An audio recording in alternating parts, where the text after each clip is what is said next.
They say Willow Lane is where the perfect people go to sleep. But some of us are just better at dreaming with our eyes open. The morning fog on Willow Lane does not roll in like a tide, but rather it descends, a heavy, suffocating blanket of grayscale that mutes the world and steals the color from the manicured hydrangeas, turning the suburban dream into a photograph left too long in the sun. It was in this hush, this pre-dawn purgatory, where the streetlights buzzed with the dying energy of the night, that the silence was broken, not by a scream or a crash, but by the whisper of paper sliding against hardwood, a sound so soft it should have been inaudible, yet in the vacuum of 4 a.m. it echoed like a gunshot in the sleeping minds of the residents. At house number 1, the residence of the Honorable Judge Marcus Thorne, the air is always colder, kept at a preservationist 62 degrees, a temperature that suits the leather-bound books and the mahogany wainscoting that lines his hallway like the ribs of a great dead beast. Thorne was awake, of course, for sleep is a luxury of the innocent and the young, and the judge, with his history of gavels and sentences, was neither.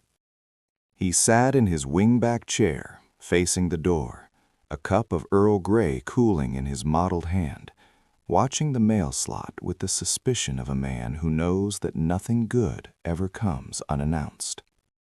When the envelope appeared, a sliver of cerulean blue against the dark oak of his foyer floor, he did not move immediately, but let his eyes trace the edges of the intrusion, noting the lack of a stamp, the lack of a postmark, and the terrifying precision with which it had been delivered.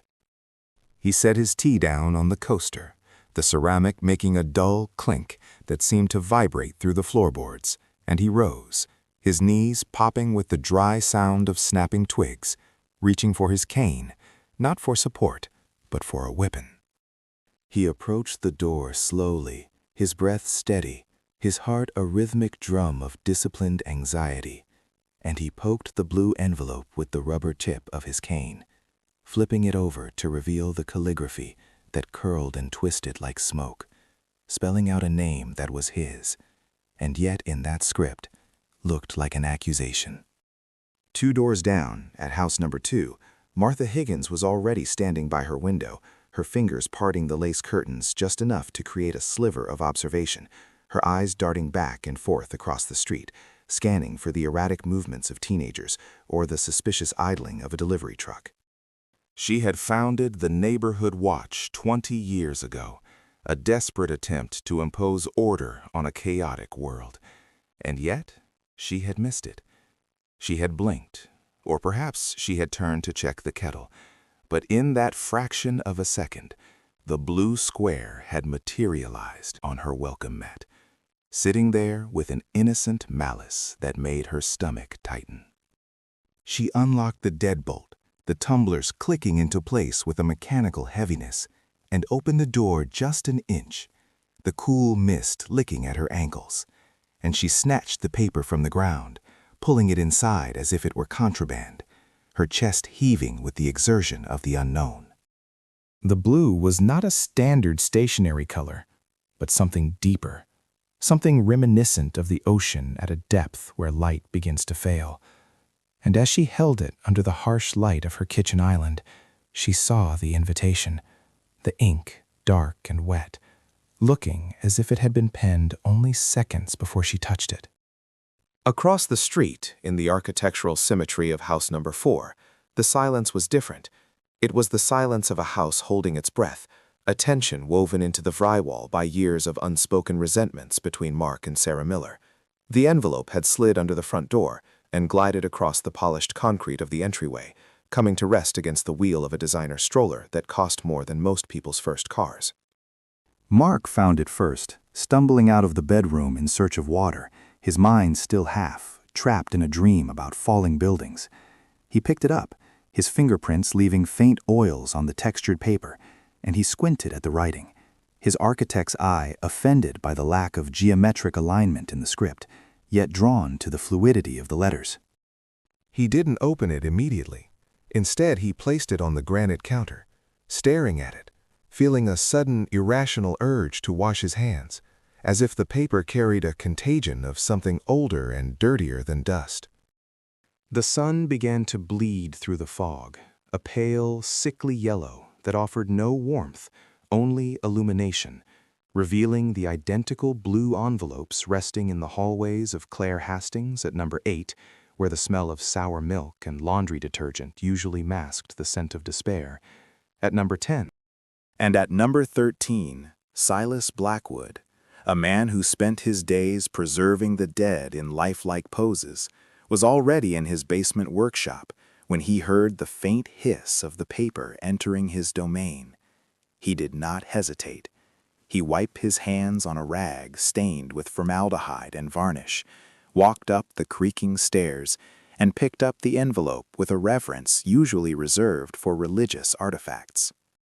He brought it to his nose, inhaling deeply, searching for the scent of the sender, but finding only the smell of rain and ozone, a scent that belonged to the storm, not the person.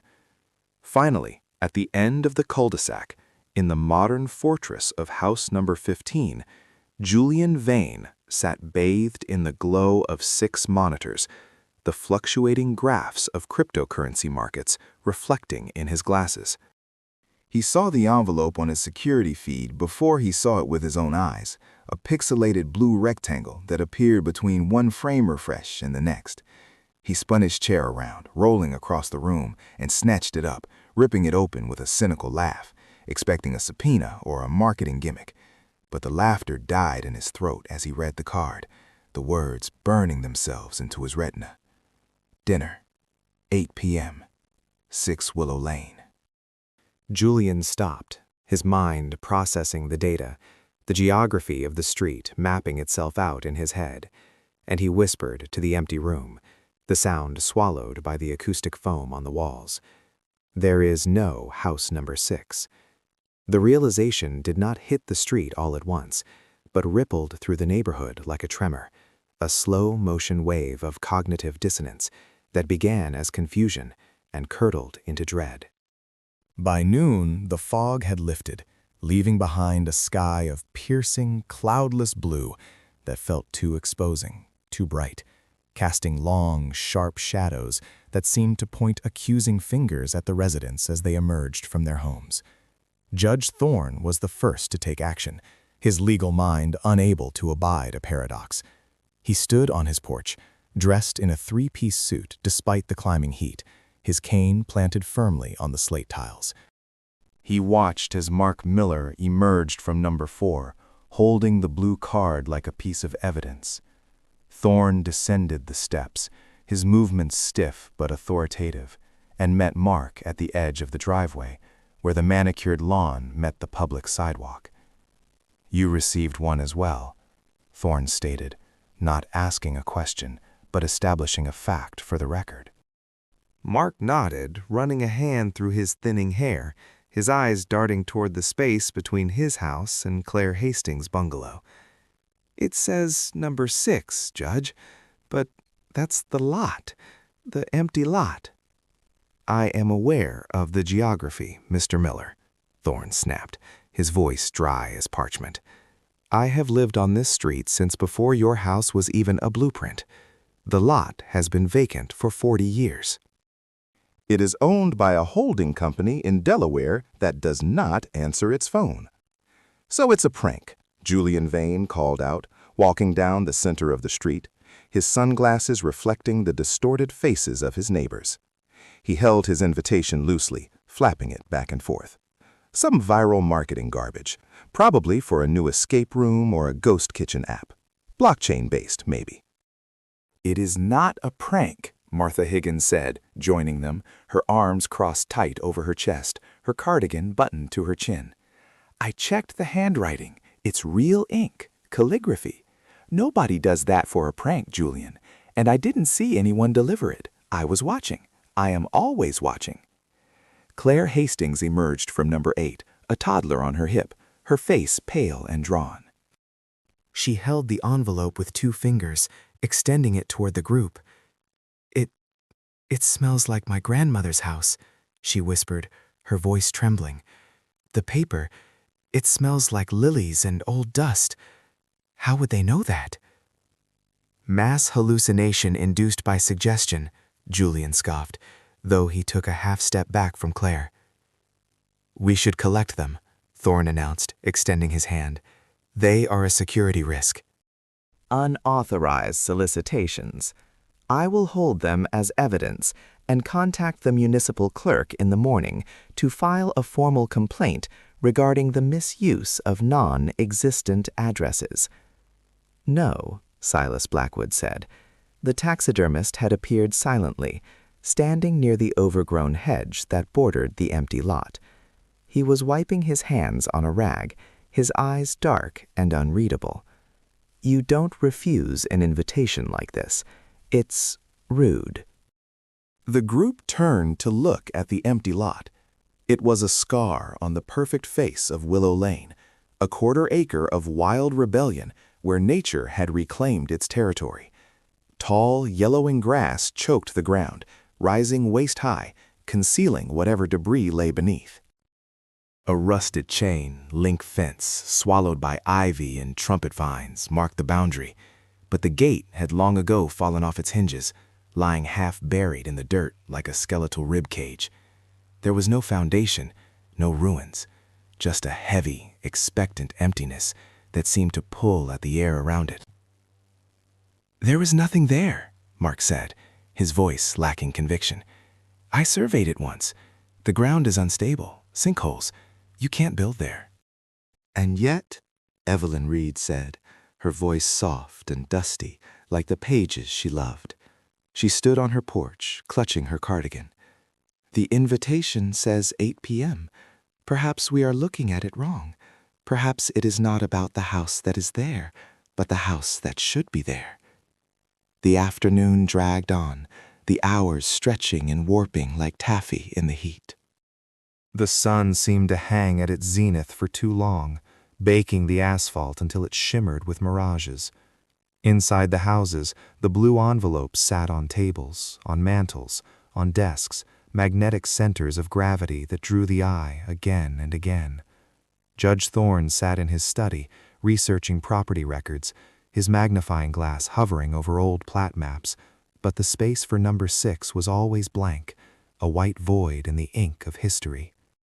Martha Higgins cleaned her kitchen 3 times, scrubbing the countertops until her knuckles were raw, trying to erase the feeling of being watched, but the sensation only grew stronger, pressing against the back of her neck.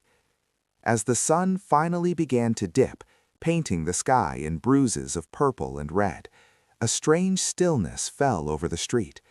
The birds, usually raucous in the evening, went silent. The wind died down, leaving the flags on the porches limp and lifeless. And then, as the clock on the church tower in the distance struck 7, the streetlights flickered. Click, buzz, darkness. Click, buzz, light. They pulsed with a slow, rhythmic heartbeat, independent of the electrical grid, a Morse code of lumens that signaled the arrival of the appointed hour. At 7:55 p.m., the doors of Willow Lane opened. It was not coordinated, and yet it was simultaneous. They emerged like sleepwalkers, drawn by a curiosity that outweighed their fear, or perhaps by a fear that demanded to be confronted. Judge Thorne, clutching his cane, Martha, with her flashlight, Mark and Sarah, holding hands, their grip white-knuckled, Claire, having left the children with a confused babysitter, Leo and Maya, recording on their phones, Evelyn, wrapped in a shawl, Silas, smelling of chemicals, and Julian, streaming to an audience of 0. They gathered on the sidewalk in front of the empty lot. The weeds seemed taller now, the shadows within them deeper, more absolute. "This is trespassing," Thorne muttered, but he did not stop. He stepped off the curb, his polished shoe sinking into the dry earth of the lot's entrance. They walked in single file, wading through the sea of grass, the dry stalks rustling against their clothes with the sound of whispering voices. The air here was cooler, damp, smelling of rich earth and decaying leaves, a pocket of autumn trapped in the middle of summer. And then they saw it. In the center of the lot, where the grass had been flattened into a perfect circle, stood a table. It was not a folding table, nor a picnic bench. It was a dining table of massive proportions, carved from dark, heavy mahogany that seemed to absorb the fading light. It was long enough to seat 12, its surface polished to a mirror sheen that reflected the emerging stars.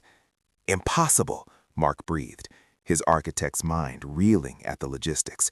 How did they get this in here? The fence? The terrain? We would have heard a truck. We would have seen a crane. Look at the settings, Martha whispered, shining her light on the china. The table was set for dinner. Bone china plates with gold rims, heavy silver cutlery that looked Victorian in design, crystal goblets that caught the moonlight. And down the center of the table, a row of beeswax candles burned with steady, unwavering flames. There was no wind. The tall grass around them stood motionless. The flames rose straight up, like prayers. "There's no food," Julian said, his voice cracking. "Just plates." "Sit," Silas said, moving toward a chair. The invitation said dinner. "We cannot sit," Thorne protested, his voice wavering. "We do not know who the host is. This is entrapment." "Or a gift," Evelyn said, touching the back of a chair. It was velvet, plush and deep. "It's beautiful." One by one, the logic of the daylight world crumbled under the weight of the surreal atmosphere. The sheer audacity of the tableau demanded participation. To turn back now would be to admit madness. To sit was to accept the play. Silas sat first, then Evelyn, then Julian, driven by the need to see the end of the narrative. Mark and Sarah followed, then Claire. Martha looked at Thorne, and the judge, seeing his authority dissolving if he remained standing alone in the weeds, stiffly lowered himself into the chair at the head of the table. They sat in silence, 12 empty plates before them, the candles casting long, dancing shadows across their faces, turning them into strangers. The heat of the day had vanished completely, replaced by a chill that seeped into their bones. And then, from the darkness of the trees at the back of the lot, where the woods grew thick and impenetrable, a sound began. It was the scratch of a needle finding a groove. The rhythmic thump, hiss, of a vinyl record spinning on a turntable that wasn't there.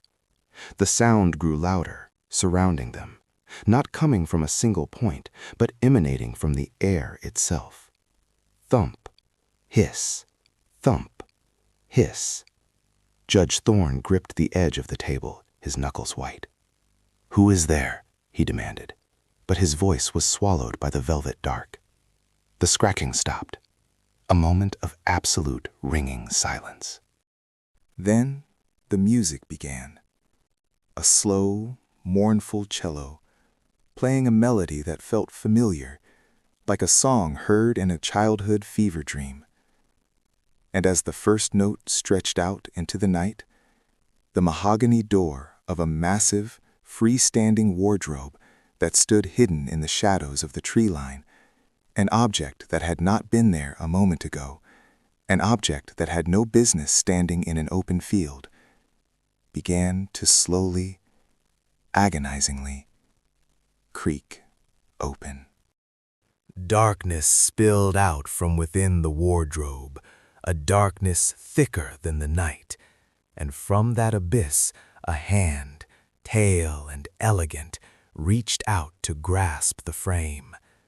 The neighbors of Willow Lane did not scream. They did not run. They sat frozen, pinned by the candlelight, as the hand tightened its grip, and the figure within began to step forward into the dim light of the feast. The cello swelled, the candle flames bowed, and the door opened wider. The figure that emerged from the mahogany wardrobe was not a monster, nor a specter, nor a figment of a collective hallucination, but a man of such ordinary, devastating precision that his presence in the wild, overgrown grass felt more violating than any supernatural apparition could have achieved. He was dressed in the severe, high-collared black of a formal manservant, his tuxedo pressed to a razor's edge that seemed to slice through the humid, stagnant air of the evening, and his shoes, patent leather and gleaming with an impossible luster, sank silently into the damp mulch of the forest floor as he took his first step toward the dinner party. He was a man of indeterminate age, with hair the color of steel wool brushed flat against a skull that seemed too sharp for his skin, and he carried, balanced effortlessly on the fingertips of his left hand, a massive silver serving tray covered by a domed lid that reflected the shivering candlelight in distorted, elongated streaks. He did not look at the neighbors, nor did he acknowledge the absurdity of his entrance from a piece of furniture standing in the mud, but rather he fixed his gaze on the head of the table where Judge Thorne sat, and he began to walk, a slow, measured procession of one, moving with the terrifying inevitability of a glacier sliding into the sea. The cello music, which continued to pour from the hidden speakers in the trees, seemed to synchronize with his footsteps, the low, bowing rhythm matching the cadence of his stride, creating a theatrical reality that superseded the natural world, forcing the guests to inhabit his performance rather than their own lives. Judge Thorne, a man who had spent 40 years dictating the terms of reality from a high bench, opened his mouth to speak, to issue a command or a citation, to demand the credentials of this interloper, but the words died in his throat, choked off by a sudden, primal recognition that here, in this high grass, his gavel held no power. He watched, his heavy jowls slack, as the manservant approached the table, the silver tray gleaming like a secondary moon in the twilight. The servant stopped at the head of the table, standing just behind Thorne's left shoulder, close enough that the judge could smell the scent that clung to the man's clothes, not the smell of the woods, but the smell of old paper, of stagnant library air, and the faint chemical tang of mothballs. The servant did not speak. He merely pivoted with a mechanical grace and placed the silver tray in the center of the table, the metal ringing softly against the wood, a sound that seemed to vibrate in the teeth of everyone present. "We did not order," Julian whispered, his voice trembling, his eyes darting to the woods, scanning for the wires, the cameras, the hidden crew that must be orchestrating this elaborate hoax. But the darkness offered no reassurance, only the dense, impenetrable wall of pine and oak. The servant ignored him. With a gloved hand, he reached into the pocket of his jacket and withdrew a stack of smaller silver cloches, nesting dolls of polished metal, and began to distribute them, placing one before each guest with a quiet, deliberate clink. He moved around the table counterclockwise, defying the superstition, his movements fluid and practiced, treating the weed-choked lot as if it were the dining room of the Ritz. He placed a covered dish before Evelyn, who stared at the reflection of her own terrified eyes in the silver dome. He placed one before Silas, who shrank back into his velvet chair, his hands gripping the armrests until his knuckles turned the color of bone. He moved to Mark and Sarah, then to Claire, and finally to Martha, who was weeping silently, tears tracking through the heavy powder on her cheeks, her breath coming in short, panicked hitches that she tried desperately to suppress. When every guest had a silver dome before them, the servant returned to the head of the table, folded his hands behind his back, and stood like a statue, his eyes fixed on the horizon, waiting. "What is this?" Thorne demanded, his voice finding a shred of its former strength, though it cracked on the final syllable. "I demand to know the meaning of this charade. Who is your employer? Who is responsible for this trespass?" The servant slowly lowered his gaze, looking down at Thorne with an expression of mild, professional pity. "The first course," he said, his voice soft, dry, and utterly devoid of warmth, like the rustling of dry leaves in a gutter. "It is customary to begin with an appetizer, something to whet the appetite, something to prepare the palate for the truths that must follow." "I'm not eating anything," Sarah said, pushing her chair back, the legs scraping violently against the uneven ground. "Mark, we're leaving. Now. This is sick."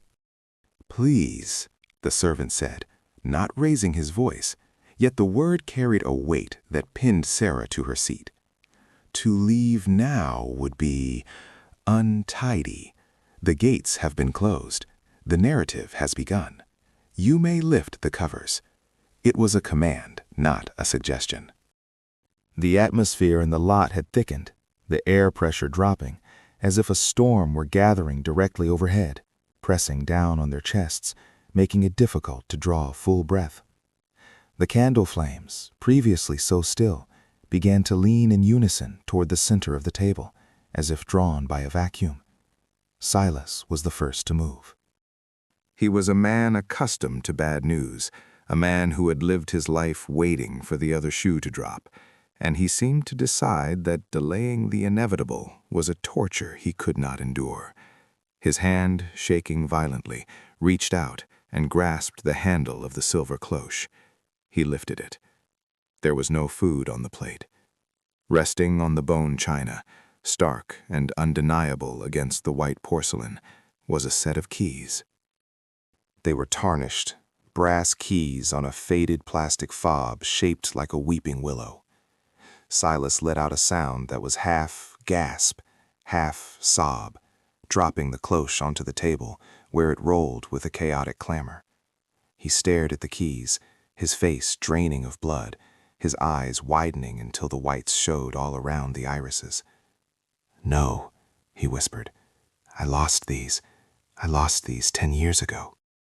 "Nothing is ever truly lost," the servant murmured, his eyes still fixed on the horizon.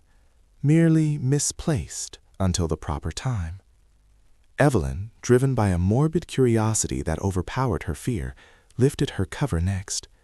Beneath it lay a single dried flower, a white oleander, preserved perfectly, its petals brittle and yellowed, tied with a ribbon of blue silk. She covered her mouth with her hand, stifling a scream. It was the flower she had worn in her hair on the day of her sister's funeral, the sister whose estate she had quietly, and perhaps illicitly, absorbed into her own accounts. Julian, seeing the pattern, refused to touch his cover. He stared at the silver dome as if it were a bomb. "I didn't do it," he said, his voice high and thin. "Whatever you think you know, it's just data. It's just noise. You can't prove anything." "The proof is not for the court," the servant said, turning his gaze to Julian. "The proof is for the digestion." One by one, the logic of the dinner party revealed itself to be a surgical dismantling of their collective amnesia. Mark Miller lifted his cover to reveal a crushed pack of cigarettes, a brand he hadn't smoked since the night the fire started at the old warehouse, the fire that had cleared the land for his dealership. Claire Hastings found a single pearl earring, the mate to the one she was currently wearing, the one she had claimed was stolen by the housekeeper she had fired without cause. Martha, weeping openly now, lifted her cover with trembling fingers. On her plate sat a small glass vial, empty, but with the label still legible. Digitoxin. She stared at it, her body rocking back and forth, a low keen escaping her throat. And finally, Judge Thorne. "The authority, the law." He looked at the servant, his eyes filled with a hatred that burned hotter than the candles. "You think you can intimidate me with trinkets," he hissed. "I am a chaotic system's only order. I am the wall against the flood." "Lift the cover, Judge," the servant said. Thorne grabbed the handle and ripped the cover off. On his plate was not an object, but a photograph. It was black and white, grainy, taken from a distance, showing a younger Thorn standing on the porch of 6 Willow Lane, the very lot where they now sat, shaking hands with a man whose face was obscured by shadow, passing a thick manila envelope. The silence that followed was absolute. The cello music had stopped. The wind had died. The only sound was the harsh, ragged breathing of 8 people who had believed their secrets were buried beneath the manicured lawns and paved driveways of their suburban fortress. "This is blackmail," Thorn whispered, his voice shaking with a rage that barely masked his terror. "This is nothing but common blackmail." "The first course is finished," the servant announced, ignoring the accusation. He stepped back from the table, his movements retreating into the shadows. "I shall clear the plates. The main course requires preparation." He did not collect the items. He did not take the plates. He simply stepped backward, 1 pace, then 2, moving away from the candlelight and back toward the wardrobe. "Wait!" Julian shouted, standing up, his chair falling backward into the grass. "You can't just leave us here with this." "Who is doing this? Is it you? Are you the homeowner?" The servant paused, 1 foot already back on the mulch of the tree line. He tilted his head, as if listening to a frequency only he could hear. "I am but the mechanism," he said. "The architect is otherwise engaged, but he sends his regards, and he suggests you look not at what is on the table, but what is beneath it." And with that, the servant stepped back into the wardrobe. He did not open the door. He simply stepped into the darkness of the open frame, and the shadow seemed to swallow him whole. The door swung shut with a heavy, final thump, leaving the neighbors alone in the flickering candlelight, surrounded by the physical manifestations of their sins. For a long moment, no one moved. To look beneath the table was to accept the servant's logic, to obey the rules of this twisted game. "I'm not looking," Sarah said, her voice trembling. "I'm not looking. I want to go home." "We can't go home," Mark said, his eyes fixed on the crushed cigarette pack. "Don't you get it? They know. Whoever this is, they know everything." "There is nothing beneath the table," Thorn said, clutching the photograph in his hand, crumbling the evidence. "It is dirt, it is grass, it is insects." But Evelyn was already leaning forward. She was the dreamer, the artist, the one who had always suspected that Willow Lane was a thin veil over something older and darker. She pushed her chair back slightly and draped her upper body over her knees, lowering her head toward the ground. The candlelight did not reach beneath the heavy mahogany table. It was a cavern of darkness, smelling of damp earth and roots. Evelyn squinted, her eyes adjusting to the gloom. There's something here," she whispered. "What is it?" Silas asked, his voice barely audible. "It looks like a wire," Evelyn said. "A black wire coming up from the ground. It's running up the leg of the table." "A microphone," Julian said, a manic, triumphant note entering his voice. I knew it. It's a setup. It's surveillance." "No," Evelyn said, reaching out to touch the object. "It's not a microphone. It's a cord." She followed the line of the cord with her hand, tracing it through the grass, feeling the cold, rubbery insulation. It led away from the table leg, snaking through the weeds, disappearing into a patch of dense thistles about 3 feet away. "Pull it," Thorn commanded. Evelyn hesitated, then grasped the cord and pulled. There was resistance, a heavy weight dragging through the dirt. She pulled harder, the weeds parting, and the object slid into the pool of light cast by the candles. It was a telephone.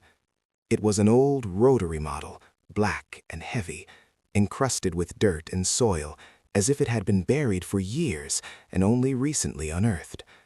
The receiver was zip-tied to the base, and the dial was clogged with mud. Evelyn recoiled, scrambling back into her chair. It's a phone, a landline. Plugged into what? Mark asked. We're in an empty lot. There's no jacks. There's no power. It's a prop, Julian insisted, though he looked less certain now. It's just another prop. They stared at the muddy black object sitting in the grass like a severed head. It sat there, silent, inert, a relic of a communication era that had passed them by. And then, the impossible happened. The phone rang. It was not a digital chirp, nor a recorded sound effect. It was the physical, mechanical bell of a vintage telephone, a harsh, strident burring, burring, that caused the metal bells inside the casing to vibrate, shaking the dirt loose from the frame. Burring, burring. The sound was shockingly loud in the quiet night, echoing off the trees, bouncing against the facades of the silent houses across the street. Burring, burring. Don't answer it, Sarah screamed, covering her ears. Don't you dare answer it. It's not connected to anything, Julian yelled, standing up and backing away. It's physically impossible. It's a battery trick. Burring, burring. Judge Thorne stared at the phone. The ringing seemed to be drilling into his skull, vibrating against the guilty secrets he had spent a lifetime fortifying. He looked at the photograph in his hand, then at the ringing phone. The logic of the courtroom told him to ignore it, to reject the evidence that did not fit the procedural rules. But the logic of Willow Lane was rewriting his mind. "It's for me," Martha whispered, her eyes wide. "It's the hospital. It's them." "No," Silas said. "It's the bank. It's the foreclosure. It's the police," Mark said.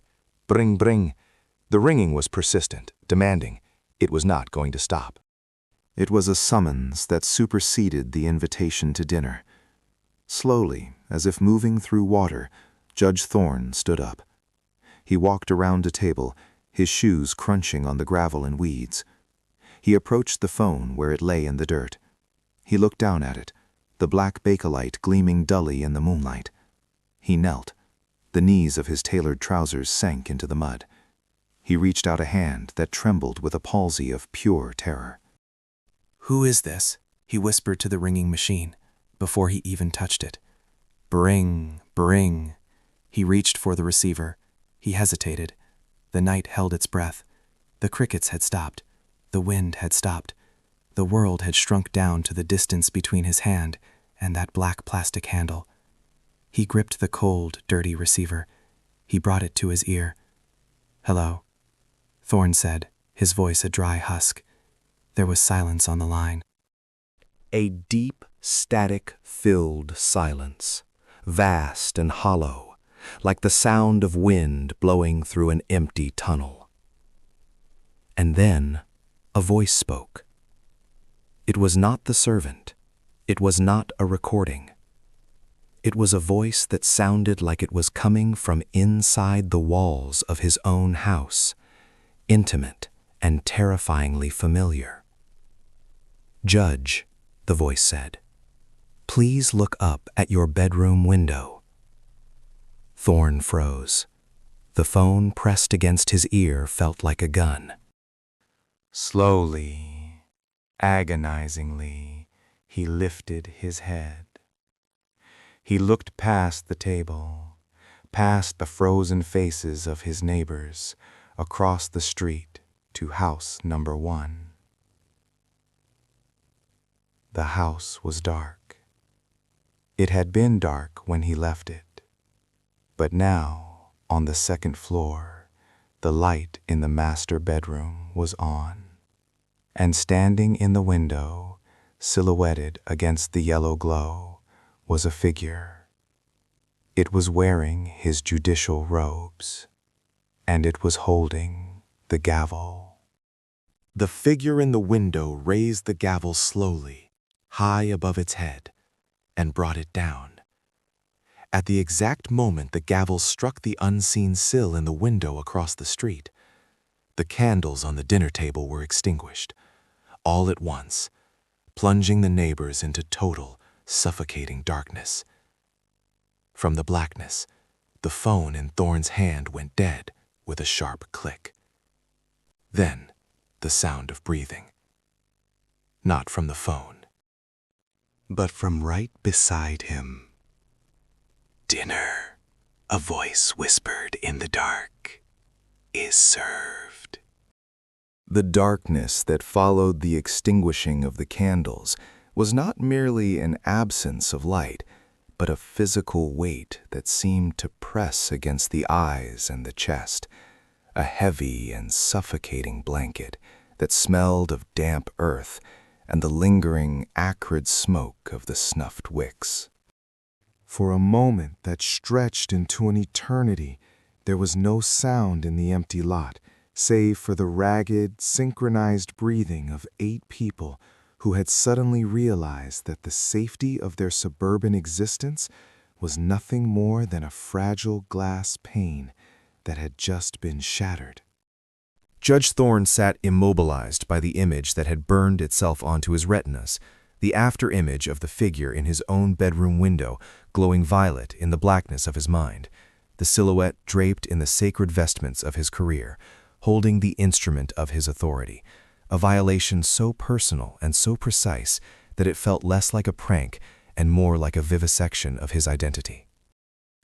The whisper that had announced the service still hung in the cold air, drifting between them like a draft from an open grave.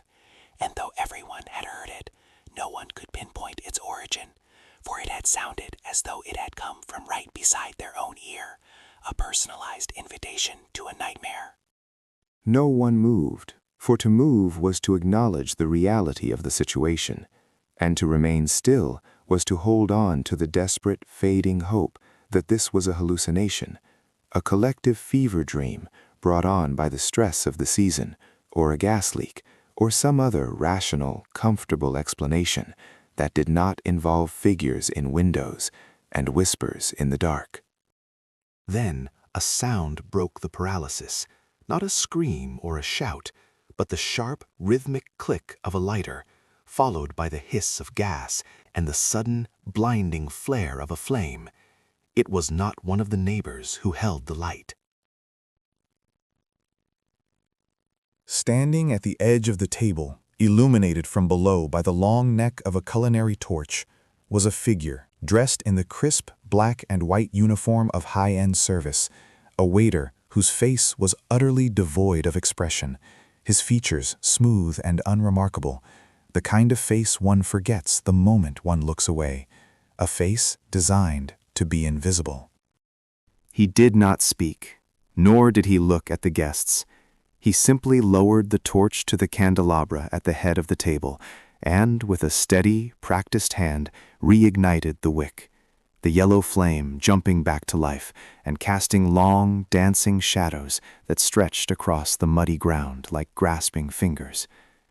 As the light returned, spreading slowly down the length of the table, it revealed that the single waiter was not alone. Behind him, emerging from the shadows of the overgrown lot, as if they had materialized from the darkness itself, were 6 others, all dressed identically, all moving with a silent, fluid grace that was unnerving in its precision. They carried large silver trays, the metal gleaming in the candlelight, and they moved in perfect unison, their footsteps making no sound on the soft, wet earth, a silent ballet of service performed for an audience of terrified statues.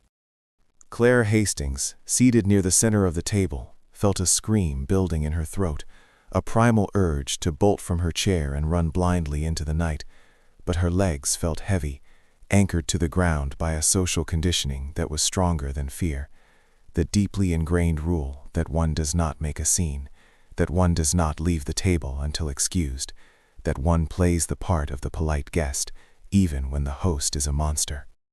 She looked across at Mark Miller, hoping to find an ally, a signal to flee, but Mark was staring at the tablecloth, his face pale and slick with sweat, his eyes darting back and forth as if reading invisible text, his hands gripping the edge of the table so tightly that his knuckles were white ridges under the skin.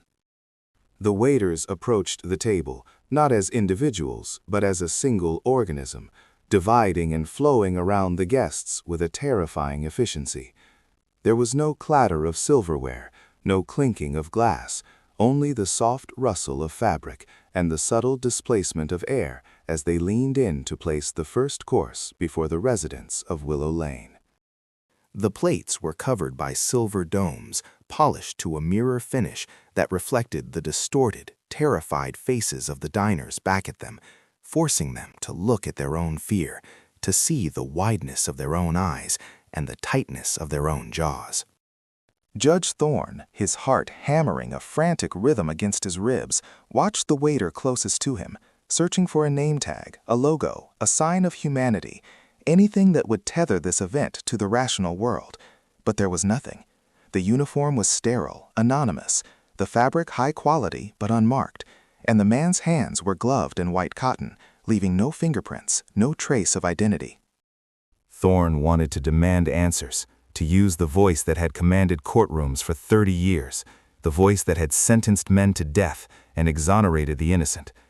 But when he opened his mouth, the air in his lungs felt thin and cold, and the words died in his throat, choked off by the terrifying realization that here, in this muddy lot, under the indifferent stars, his authority meant absolutely nothing. The waiters stepped back in unison, fading into the penumbra of the candlelight, their hands clasped behind their backs, their eyes fixed on a point somewhere above the guests' heads, waiting, watching, serving. "I didn't order anything," Julian Vane said, his voice cracking, the bravado of the crypto-millionaire stripped away to reveal the frightened child beneath. "I'm not hungry. I want to go home." "Eat," the whisper came again, not from the waiters, but from the darkness beyond the light, or perhaps from the wind in the trees, or perhaps from the center of the table itself. Slowly, tremulously, Thorne reached out. He was the elder, the statesman of the street. If there was a protocol to be followed, he had to set the precedent. His fingers brushed the gold silver of the handle on the dome. He looked at Martha Higgins, who sat opposite him, her face a mask of stone, her eyes hard and unreadable, the legendary Crow of Willow Lane, who saw everything and said nothing. She gave him a microscopic nod, a challenge or a permission, he could not tell. Thorne lifted the dome. The steam that escaped did not smell of roasted meat or herbs or garlic. It smelled of dry, dusty air, of old libraries and government archives, of ink and pulp and the slow decay of bureaucracy. He stared down at the plate, his breath hitching in his chest. There was no food. Instead, arranged in a neat, chaotic mound that mimicked the appearance of angel hair pasta, were thousands of thin, shredded paper. They were curled and tangled, a nest of destroyed information. Thorne reached out with a trembling hand and picked up a single strand, holding it up to the candlelight. It was a fragment of a legal brief. He could see a partial case number, a font he recognized, a date from 15 years ago. He dropped the strand as if it were a burning coal. It was the Dalloway file, the evidence he had suppressed. The testimony he had buried to protect a friend on the city council, a decision that had haunted his insomnia for a decade, a secret he had believed was shredded and incinerated and lost to the entropy of time. But here it was, reconstituted, served to him on fine china, a meal of his own corruption.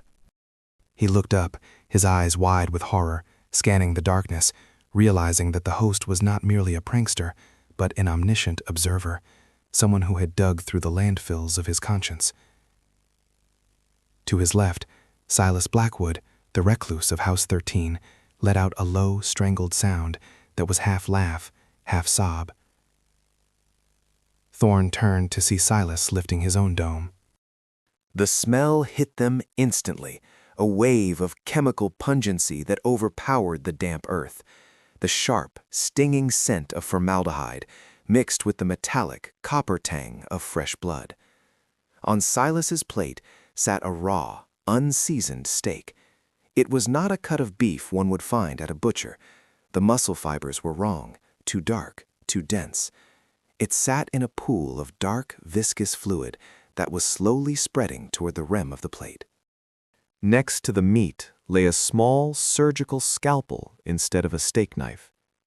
Silas stared at the meat, his face draining of color, his nostrils flaring as he inhaled the scent of his own basement, the secret mixtures he used for his taxidermy, the preservation agents he bought under a fake name because they were no longer legal. But it wasn't just the chemicals. It was the meat itself. It looked like the muscle of a dog. "This is—" Silas whispered, his voice trembling. "This isn't food. It's a menu," Maya Chen said softly from the other end of the table. She hadn't lifted her dome yet. She was staring at the waiters, analyzing, calculating. "It's not dinner, it's a dossier." At house number 4's seat, Mark Miller was weeping silently. He had lifted his cover to reveal not a meal, but a bottle. It was a plastic bottle of whiskey, the cheapest brand available at the gas station on the highway, the kind with a label that peeled off in the humidity. It was the brand he drank in his car before coming inside to his family. It was the brand he hid in the hollow space behind the drywall in the garage. It was the brand he had sworn to Sarah he hadn't touched in 3 years. Next to the bottle was a single glass, and inside the glass was a key. A car key. The key to the vehicle he had crashed 6 months ago. The accident he had told Sarah was a hit and run in a parking lot.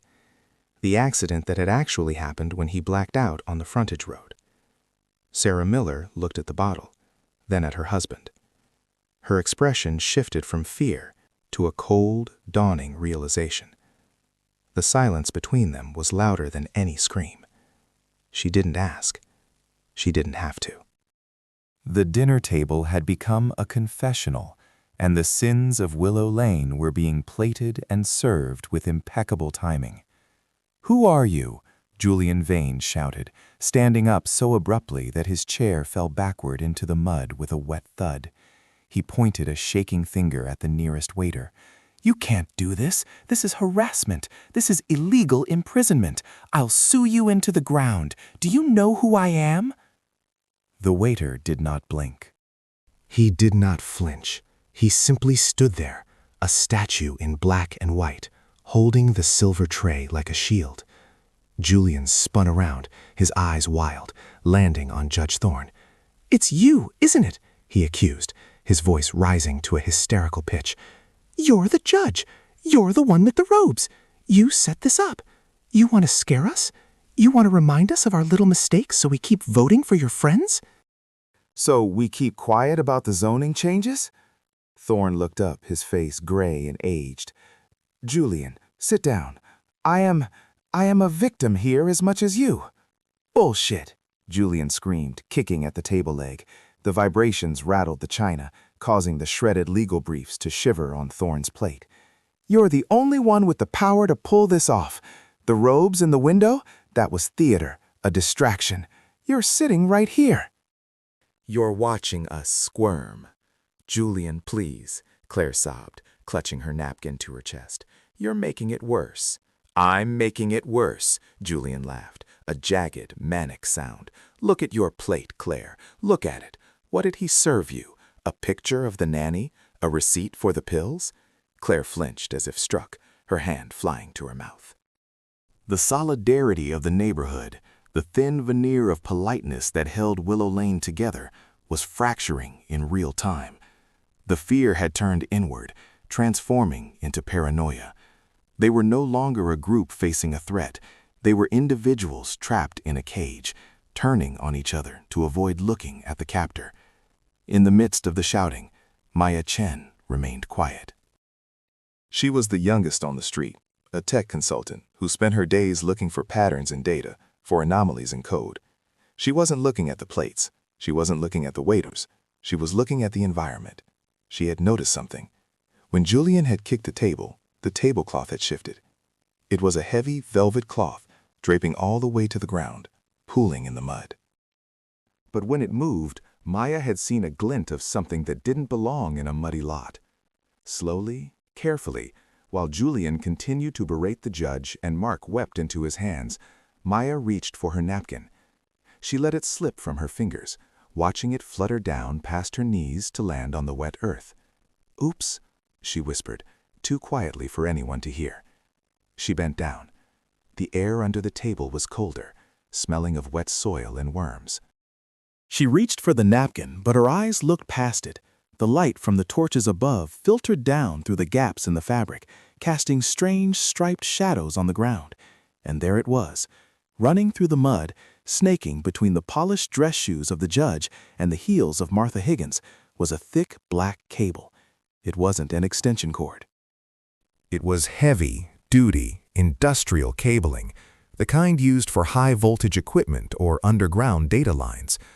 It was half buried in the mud, as if it had been laid weeks ago and the rain had slowly covered it. Maya followed the line with her eyes.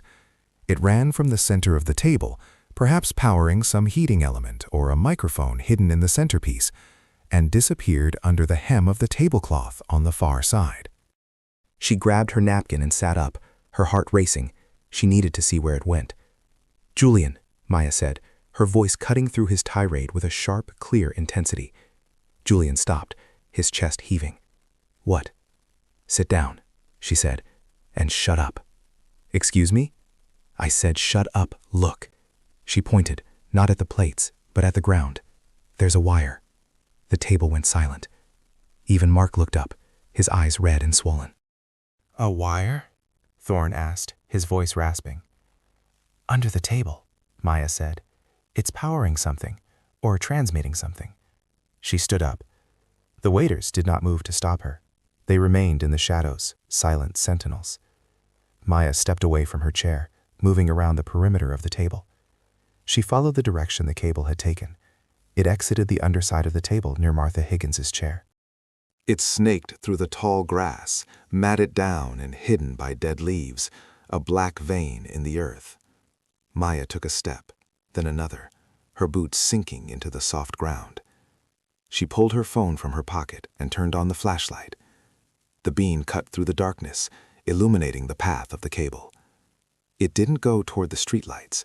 It didn't go toward the power lines on the main road.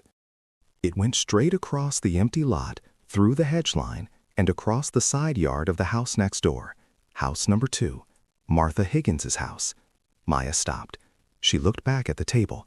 Martha was sitting there, her hands folded calmly in her lap, her plate still covered. She wasn't looking at Maya. She was staring straight ahead, her face unreadable, her posture rigid. "Martha?" Maya asked, her voice trembling slightly. Martha didn't answer. Maya turned her light back to the house. The cable ran right up to the foundation of the dark, looming structure of house number 2. It disappeared into a basement window that had been painted black. The implications spiraled in Maya's mind. Martha was the head of the neighborhood watch. She knew everything about everyone. She had the keys to the spare gates. She watched the street from her porch all day. Was she the host? Was she sitting there reveling in their torture? Or was the wire going in to monitor her too? Maya took a step toward the house, drawn by the mystery of the black window. "Don't," a voice said. It wasn't Martha. It was the waiter. Maya froze. She turned the beam of her light onto the waiter who had spoken. It was the one who had lit the candles. He was standing directly in her path, blocking the way to house number 2. "The second course is not finished," the waiter said. His voice was smooth, devoid of accent, devoid of emotion. "Please return to your seat." "What is in that house?" Maya demanded, shining the light in his face. He didn't blink. His pupils didn't constrict. "Please return to your seat," he repeated. "And if I don't?" The waiter didn't answer. He simply took a step forward, then another. The other 6 waiters stepped out of the shadows, forming a semicircle, cutting off any escape route, herding her back toward the table. Maya backed up, her heart pounding against her ribs like a trapped bird. She retreated until her legs hit the back of her chair. She sat down. The waiters stopped. They faded back into the darkness, resuming their positions. The silence returned, heavier than before. The neighbors looked at Martha. Martha looked at nothing. Then, slowly, mechanically, Martha reached out. She placed her hand on the handle of her silver dome. "I suppose," Martha said, her voice dry and crackling like dead leaves, "it is my turn." She lifted the cover. The neighbors leaned in, terrified and compelled. There was no food on Martha's plate. There was no object. There was only a hole. The plate had been cut out, and the table beneath it had been sawed through. A dark, circular void opened up into the darkness beneath the table, and rising from that hole, slowly, silently, was a small, black monitor. It clicked into place, facing the table. The screen flickered to life. Static hissed, white noise that sounded like rain. Then, an image resolved. It was a live feed. The camera was positioned high up, looking down. It showed a room, a basement. The walls were lined with shelves. The shelves were filled with jars, and in the center of the room, tied to a chair with a bag over their head, was a figure. The figure was wearing a judicial robe. Thorne gasped, his hands flying to his throat. He looked at the screen, then at the empty house across the street where he had seen the silhouette, then back at the screen. "That's," Thorne whispered, "that's my robe." The figure on the screen moved, struggling against the ropes. "If that's your robe," Julian whispered, his anger replaced by a cold dread, "then who is wearing it?" The screen flickered again. Text appeared over the live feed, typed out letter by letter in a stark white font. Course 3. The truth. Eat. The screen went black. And then, from the darkness of house number 2, from the very basement window where the wire disappeared, came a sound. It was a scream. Muffled, distant, but undeniable. And then the sound of a door opening. Not a door in the house, a door in the ground, right behind the dinner table. The waiters turned their heads in unison to look at the patch of earth behind Julian's chair. The grass began to part. The earth began to rise. A hidden trap door, covered in sod and mud, was being pushed open from below. Light spilled out from the opening, a sickly red light that bathed the back of Julian's jacket in crimson. Julian turned, his eyes widening. A hand reached out from the earth, a hand covered in ink. The neighbors watched, frozen, as the trapdoor opened fully, revealing a staircase leading down into the mud, down into a space that should not exist under an empty lot. The waiter nearest to the opening gestured with a white, gloved hand, an inviting, terrifying sweep of his arm toward the underground passage. "The kitchen," the waiter said, "is open for inspection." The wind died. The candles flickered, and 8 people stared into the red throat of the earth, knowing that the dinner was over and digestion was about to begin. The red light did not flicker, nor did it waver in the wind that swept across the empty lot, for it was a light born of artificiality, a steady chemical crimson that seemed to stain the very air around it, turning the mist that clung to the grass into a suspension of bloody vapor. The neighbors sat frozen, their hands gripping the edges of the table or clutching the stems of their wine glasses, creating a tableau of paralyzed gentility against the backdrop of an impossible subterranean violation. The trapdoor, crusted with the dark, rich soil of the lot, stood open like a jaw unhinged, and from its throat rose a scent that had no place in a residential neighborhood, a smell that was not of rot or decay, but of ozone, of heated copper, of developing fluid, and the sterile, recycled air of a pressurized cabin. Julian Vane was the first to move, though it was not a motion of courage, but rather a recoil, his chair scraping violently against the uneven turf as he pushed himself backward, away from the red glow that illuminated the polished buttons of his jacket. He looked from the hole in the ground to the waiter who stood beside it, searching for some crack in the servant's facade, some twitch of humanity that might explain why a staircase existed beneath a plot of land that had been vacant for 20 years. But the waiter remained a statue of servitude, his hand still extended in that mocking, gracious gesture of invitation, his eyes fixed on a point just above the neighbors' heads, as if he were waiting for a curtain to fall or applause to begin. "This is insane," Julian whispered, the words tumbling out in a breathless rush that lacked his usual commanding timbre, fracturing the silence without truly breaking it. "We are leaving." Yet he did not stand. He did not stand because the screen on the table, the small black monitor that had risen from Martha's plate, was still glowing, and the figure in the judicial robe was no longer struggling. The figure was now perfectly still, their head cocked to the side as if listening, waiting for the audience to join them. Judge Thorne stared at the screen, his face drained of blood, his lips moving in a silent recitation of denial, for he knew, with the instinct of a man who has spent a lifetime weighing evidence, that the figure on the screen was not merely an actor, but a hostage, and that the hostage was being held in a room that lay at the bottom of those stairs. To leave now, to walk away into the darkness of the street, would be to abandon the narrative before the verdict was read, and Thorne, for all his cowardice, could not abide an unresolved case when he was the accused.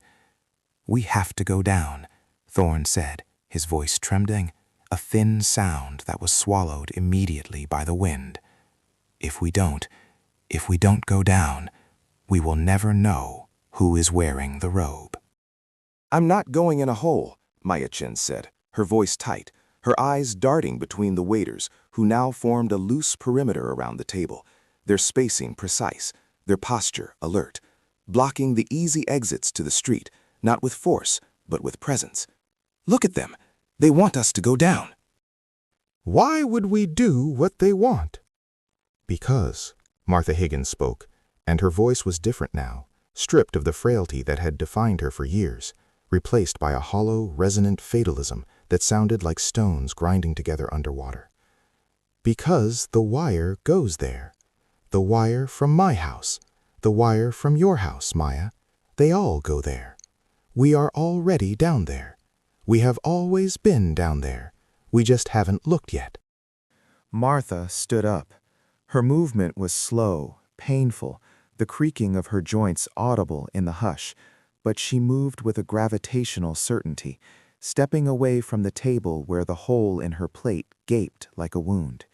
She walked past Julian, past the trembling judge, and approached the rim of the trapdoor, the red light catching the deep lines of her face, turning her into a grotesque mask of tragedy.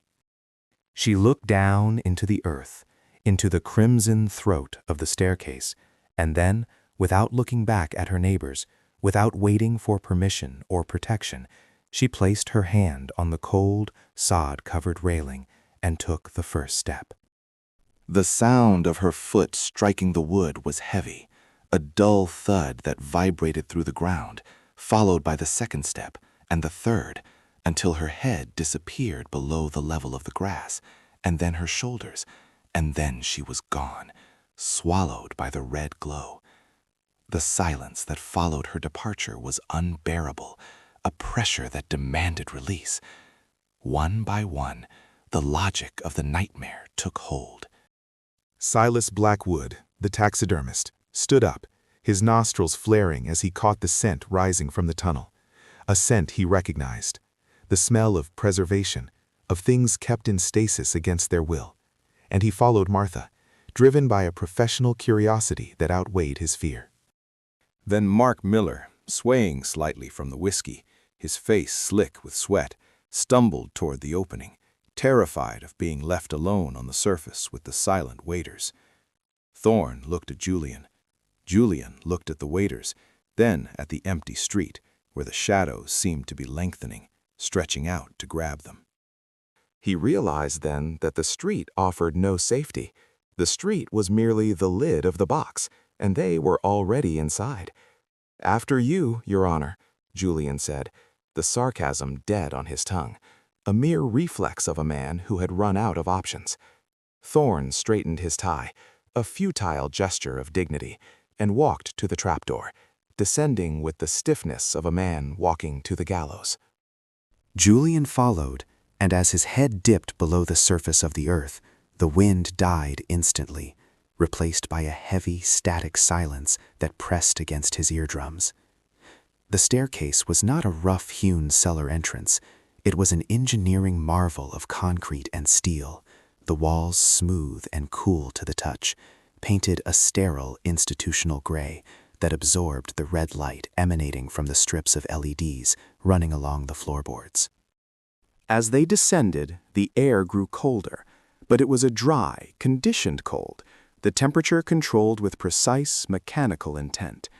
They walked down 10 steps, 20, 30, far deeper than a standard basement, descending past the root systems of the willow trees, past the buried drainage pipes, down into the bedrock, where the true foundation of the neighborhood had been laid in secret. At the bottom of the stairs, the group huddled together, stripped of their social hierarchy, reduced to shivering animals in a burrow. They stood at the beginning of a long, straight corridor that stretched out into the distance, a tunnel that seemed to run parallel to the street above. The floor was polished concrete, the ceiling lined with bundles of thick, black cables that pulsed with a faint, rhythmic humming sound, like the heartbeat of a sleeping giant. Along the left wall of the tunnel, at regular intervals, were heavy steel doors, each one marked not with a name, but with a brass number plate. Number 2, Number 4, Number 6. They were standing in the mirror image of Willow Lane, a subterranean reflection, where the houses were not homes, but vaults. "My God," Maya whispered, her hand tracing the cold metal of the door marked number 10. It's under my house. This door is right under my living room." "They're all connected," Julian said, his voice echoing flatly in the corridor. "The whole street. It's a single organism." We thought we were living in separate boxes, but we're just rooms in the same hotel. The group moved forward, drawn by the pull of the corridor, their footsteps clicking sharply on the concrete. They passed door after door, the silence of the tunnel amplified by the knowledge of what lay above them, their families, their secrets, their sleeping children, separated from this cold industrial hallway by only a few feet of dirt and concrete. As they reached the section of the tunnel that would correspond to the empty lot above, the architecture changed. The steel doors ended, replaced by a wall of glass, a massive observation window that looked into a brightly lit room. The neighbors stopped, their breath catching in their throats. The room beyond the glass was vast, clinical, and white. It resembled a hospital operating theater, crossed with a television control room. Rows of servers hummed against the far wall, their lights blinking in a frantic, data-driven code. In the center of the room stood a long stainless steel table, identical in dimensions to the dinner table they had just left above. But this table was not set for a meal. It was covered in files. Stacks of paper, manila folders, photographs, and physical objects tagged with evidence numbers. There were jars of chemicals, shredded documents, bottles of whiskey, and other more personal items, a child's lost retainer, a stolen diary, a wedding ring that had supposedly been lost down a drain. "It's the kitchen," Martha said, her voice drifting through the glass, her face pressed against the pane. "This is where they prepare the courses." But it was not the files that held their attention. It was the wall of monitors on the far side of the room. There were dozens of screens, a mosaic of surveillance. One screen showed the dinner table above, now empty, the candles guttering in the wind, the waiters clearing the plates with efficient, silent movements. Another screen showed the interior of house number 4, the living room, where Mark Miller's wife sat on the sofa, weeping into her hands. Another showed the bedroom of house number 13, where Silas Blackwood's taxidermy collection stared glassily into the dark. And in the center of the wall, The largest screen displayed the live feed of the basement, the room where the figure in the judge's robe was tied. "That room," Thorne whispered, pointing a shaking finger at the large screen. "That room isn't somewhere else. It's here. It's behind that wall." He gestured to a heavy door at the back of the white control room, a door that was slightly ajar, leaking a sliver of darkness into the bright sterility of the lab. The neighbors stood paralyzed by the scale of the violation. This was not merely blackmail. This was a dissection of their lives, a systematic recording of every sin, every lie, every hidden moment, archived and cataloged in this bunker beneath their feet. They were not neighbors, they were subjects. "We have to go in," Julian said, though the anger had drained out of him, replaced by a cold, calculating dread. He pushed against the glass, but it was fixed. He tried the handle of the door leading into the control room. It was unlocked. The handle turned with a smooth, well-oiled click. Julian pushed the door open, and the group stepped inside, the air in the room significantly colder than the hallway, smelling of ozone and high-grade electronics. The hum of the servers was louder here, a physical vibration that rattled in their teeth. They walked past the table of evidence, avoiding looking at the specific items that incriminated them, their eyes fixed on the door at the back, the door to the dark room, the door to the figure in the robe. Thorne took the lead now, drawn by a morbid magnetism. He approached the back door, his breathing ragged, his hand reaching out to push it open. "Who are you?" Thorne called out, his voice cracking. "Show yourself." There was no answer, only the hum of the machines. Thorne pushed the door. It swung inward, revealing a small, soundproofed cell. The walls were lined with egg crate foam. In the center, illuminated by a single harsh spotlight, was the chair. But the chair was empty. The ropes lay on the floor, cut. The bag that had covered the figure's head lay crumpled in the corner. And on the seat of the chair, neatly folded, was the judicial robe. Thorne stared at the empty garment, his mind reeling. The feed on the monitor outside, it had been live, or so they thought, but the room was empty. "Where did they go?" Silas asked, spinning around, expecting an ambush. "They didn't go anywhere," Martha whispered. She was standing by the desk in the corner of the cell, looking down at something. On the desk sat a vintage rotary telephone, heavy and black, its cord coiling away into the darkness of the wall. Beside it was a single plate, covered by a silver dome, identical to the one served above. "There's one more course," Martha said. She reached out and lifted the dome. Underneath, there was no food. There was only a small white envelope, sealed with red wax. Julian stepped forward and snatched the envelope, tearing it open with trembling fingers. He pulled out a card, thick, cream-colored stock, embossed with elegant black lettering. He read it aloud, his voice flat and dead in the soundproofed room. "The digestion requires time. Please return to your homes. The doors are unlocked. We will be in touch." "Return to our homes?" Mark Miller laughed, a hysterical, jagged sound. "How? Up the stairs?" "Past those things?" "No," Julian said, turning the card over. On the back was a diagram, a map of the tunnel system. It showed the corridor they had walked down, and it showed the doors. Number 2, number 4, number 6.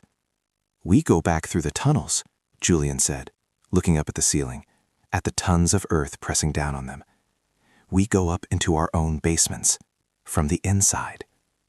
"I'm not going up there," Thorne said, backing away. "I'm not going back into my house, knowing there's a door in my basement that leads to this." "You have no choice, Judge," a voice said. It was not one of the neighbors. The voice came from the rotary phone on the desk. The group froze. The receiver was still in the cradle. The phone had not rung. The voice was coming from the speakerphone, tinny, distorted, but unmistakably calm. "The dinner is concluded," the voice on the phone said. It was a genderless voice, synthesized and smooth, lacking any inflection of threat, which made it infinitely more terrifying. "You have seen the kitchen. You have seen the menu. Now you must go home and wait for the bill." "Who is this?" Julian demanded, leaning over the desk, shouting into the black plastic device. "Is this you, Thorne? Is this some kind of sick joke?" "Go home, Julian," the voice said. Go home and check the wall behind the water heater. You'll find the door. It has been there since you moved in. We have watched you sleep for 5 years. We know about the girl in the photograph. We know about the money in the crawl space. Julian went pale, stepping back as if the phone had burned him. And you, Martha, the voice continued, soft and intimate. We know why you really keep the curtains closed. Go home. What do you want? Thorne whispered. We want you to be better neighbors, the voice said. We want a community based on truth.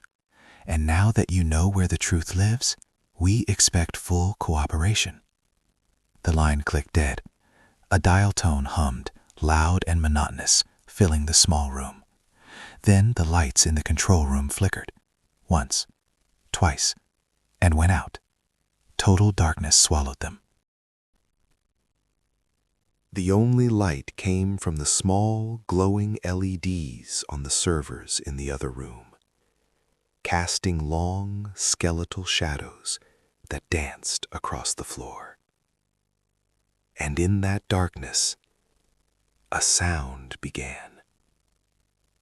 It was the sound of heavy metal bolts sliding back. The sound of magnetic locks disengaging. Clack, thud, clack, thud, clack, thud. The sounds were coming from the hallway, from the tunnel. The doors to the houses, the doors marked number 2, number 4, number 6, were unlocking. They're opening the way up, Sidus whispered in the dark.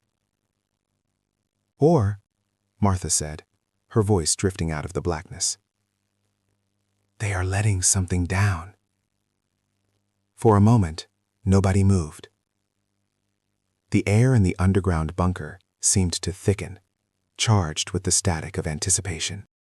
They were trapped in the belly of the street, caught between the empty lot above and the secrets of their own homes below.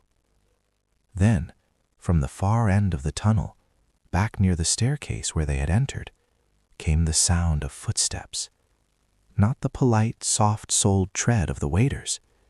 These were heavy, deliberate steps, hard heels striking concrete, slow, methodical, approaching. And accompanying the footsteps was a sound that made Judge Thorne's blood turn to ice. It was the rhythmic tapping of a cane. Tap, step, tap, step. The neighbors huddled together in the dark cell, staring out into the dimly lit control room, watching the open door that led to the corridor. The footsteps grew louder. The tapping grew sharper. Someone was coming down the stairs. Someone who did not need an invitation. Julian reached out in the dark, his hand brushing against the cold steel of the desk, his fingers closing around the heavy receiver of the phone, clutching it like a weapon. "Who has a cane?" Mark whispered. "Does anyone on the street use a cane?" "No one," Thorne breathed. "No one living." The footsteps stopped. They were just outside the glass wall of the control room. The neighbors held their breath, their hearts hammering against their ribs like trapped birds.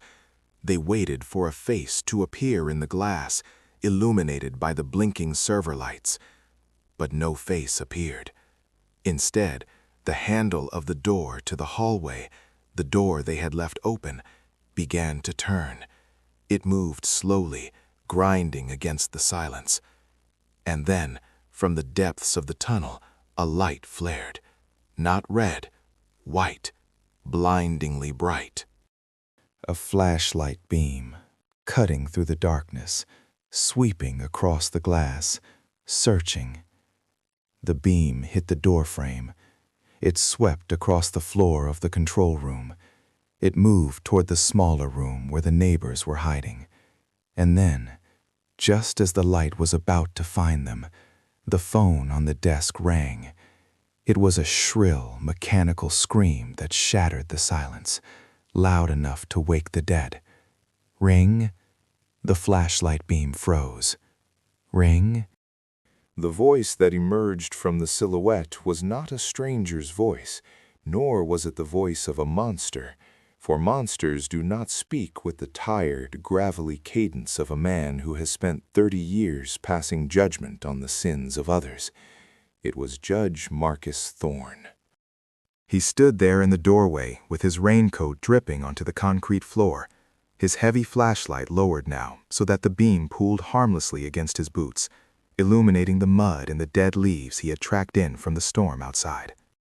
He did not look at the phone that was still ringing in Julian's hand, nor did he look at the terrified faces of his neighbors huddled in the dark of the basement.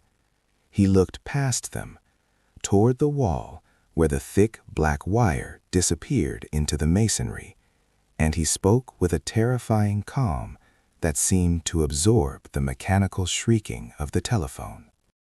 "Answer it, Julian," the judge said, his voice rolling through the damp air like distant thunder.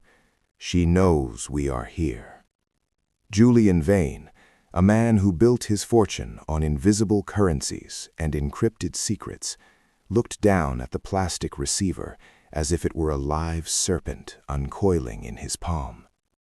The ringing stopped, replaced by a silence that was heavier than the noise had been, a silence that pressed against the eardrums and made the blood roar in their heads. He lifted the device to his ear, his hand trembling just enough to make the cord sway, and he said nothing, waiting for the void on the other end to speak first. There was no scream, no distorted electronic threat, no heavy breathing of a predator lying in wait. There was only the sound of a teaspoon clinking against china.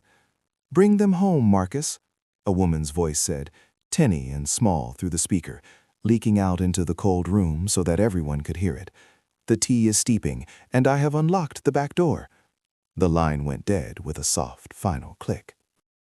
Julian lowered the phone, his face pale in the reflected glow of the flashlight, and he looked at the judge, then at Sarah, then at Silas, his eyes wide with a confusion that was rapidly curdling into dread. They all knew that voice. It was not a voice from a nightmare. It was the voice that had greeted them at the annual block party for a decade, the voice that reminded them about recycling pickup dates, the voice that organized the holiday decoration committee. It was Martha Higgins. The judge turned slowly, the heavy rubber of his soul squeaking on the cement, and he gestured with the flashlight back the way he had come, back toward the stairs that led up to the rain-slicked reality of Willow Lane. "We have been looking in the wrong direction," the judge said, and he began to walk. The ascent from the basement was a procession of gusts, a slow and mournful climb where each step felt like a concession to a truth they did not yet understand. They emerged into the night air, which smelled of ozone and wet asphalt, and they found themselves standing in the empty lot where the dinner table still sat, the candles burned down to nubs now, flickering desperately against the encroaching wind. The wire they had followed, the wire that had led them on this loop of paranoia, ran from the basement, snake-like through the tall grass, and disappeared under the street, surfacing again on the other side. It ran directly to house number 2. Martha Higgins's house stood like a fortress of solitude at the top of the gentle slope, its windows dark, save for a faint, pulsating blue glow emanating from the kitchen at the rear. It was a pristine structure, a colonial revival with perfectly manicured hedges that now looked like jagged teeth in the moonlight, and the white siding, usually so bright and welcoming, seemed bleached and skeletal, a monument to a meticulous order that had rotted from the inside out. They crossed the street in a phalanx of silence. Leo Chin held his wife's hand so tightly his knuckles were white, while Evelyn Reed, the retired librarian, clutched her cardigan around her throat as if to protect herself from a draft that came not from the weather, but from the house itself. They did not run. To run would be to admit panic, and they were past panic now, settled into a numb, rhythmic march toward the inevitable. The judge reached the front door first, but he did not knock, nor did he try the handle, for the instructions had been specific. He led them around the side of the house, past the rose bushes that Martha tended with the devotion of a mother, past the garbage cans that were lined up with military precision, to the back door that led into the kitchen. It was ajar. A sliver of warmth escaped from the gap, carrying with it the scent of lavender and something else, something stale, like old newspapers and dust that has been heated by electronics. Silas Blackwood, the taxidermist, pushed the door open with the toe of his boot. The kitchen of house number 2 was usually a magazine spread of domestic perfection, with gleaming granite countertops and copper pots hanging from a wrought iron rack. But tonight, the kitchen had been transformed. The island, usually reserved for rolling out cookie dough or arranging flowers, had been cleared of all culinary tools. In their place was a bank of monitors. There were 6 of them, a mismatched collection of technology, ranging from bulky, humped-back CRT televisions from the 90s to sleek, modern flat screens, all wired together in a chaotic nest of cables that spilled over the edge of the island like black entrails. And in front of this altar of glass and wire sat Martha Higgins. She was sitting in a high-backed wooden chair, her posture rigid, her hands folded primly in her lap. She was wearing her Sunday best, a floral blouse buttoned to the neck and a gray skirt that fell below her knees, but her hair, usually sprayed into an immovable helmet of silver, was loose and wispy, framing a face that looked hollowed out by exhaustion. She did not turn around when they entered. "Please," she said, her voice soft, barely audible over the low hum of the cooling fans whirring behind the screens. "Close the door." "You're letting the damp in." Judge Thorne stepped inside, followed by the others, the wet squelch of their shoes on the linoleum sounding obscenely loud in the quiet room. Sarah Miller reached back and pushed the door shut, the latch clicking with the finality of a prison lock. They stood in a semicircle around the island, staring at the screens. The images were grainy, some black and white, some in high-definition color, but the subjects were unmistakable. On the far left screen, a camera angle from a high shelf looked down into the living room of House 4. It showed Mark Miller pacing back and forth, a drink in his hand, talking on a phone that he thought was secure. On the center screen, a view from what must have been a hidden lens in a ventilation grate showed the interior of Julian Vane's home office in House 15. It showed him weeping, his head in his hands, surrounded by hard drives that he had been frantically drilling holes into just days before. On another screen, the camera was focused on the street itself, a wide-angle shot that covered the entirety of Willow Lane, capturing the comings and goings of every car, every delivery truck, every late-night stroller who thought they were walking alone under the stars. But the most disturbing image was on the largest screen in the center. It was a live feed of the empty lot across the street. It showed the dinner table they had just fled. It showed the empty chairs, the half-eaten food, the wine glasses still stained with red, and the candles guttering out one by one. Martha had watched them leave. She had watched them panic. She had watched them hunt for a villain, all the while sitting here in the dark, sipping tea, waiting for them to realize that the call was coming from the head of the neighborhood watch. "Why?" The word came from Claire Hastings, the young mother from House 8. Her voice was trembling, tears streaming down her face as she looked at a monitor that showed a view of her own backyard, focusing on the sandbox where her children played. "Why would you do this, Martha? We trusted you." Martha finally turned. Her eyes were dry. There was no malice in them, no maniacal gleam of a mastermind reveling in her triumph. There was only a profound, crushing sadness, the look of a woman who has carried a weight for so long that she has forgotten what it feels like to stand up straight. "Trust," Martha repeated, tasting the word as if it were sour milk. "That is a lovely word, Claire, a fragile word. But trust is not a strategy. Trust is not a shield." Trust is what you say you have when you are too afraid to ask what is really happening behind your neighbor's curtains. She reached out and tapped a key on a dirty keyboard that sat amidst the tangle of wires. The screen showing Mark Miller changed. It rewinded, the timestamp in the corner scrolling back 3 years. "I didn't do this to hurt you," Martha said, looking at Mark. "I did this to save you." Do you remember the break-ins on Oak Street 5 years ago? Do you remember how terrified we all were? We held a meeting. We said we needed to be vigilant. We said we needed to look out for one another. She gestured to the wall of screens. I simply took that mandate seriously. Julian stepped forward, his anger overcoming his fear. "This isn't looking out for us, Martha. This is sickness. You bugged our homes?" "You put cameras in our vents." Martha smiled, a thin, wintry expression. "Oh, Julian, you give me too much credit. I am a 70-year-old widow on a fixed income. I don't know how to hack a computer.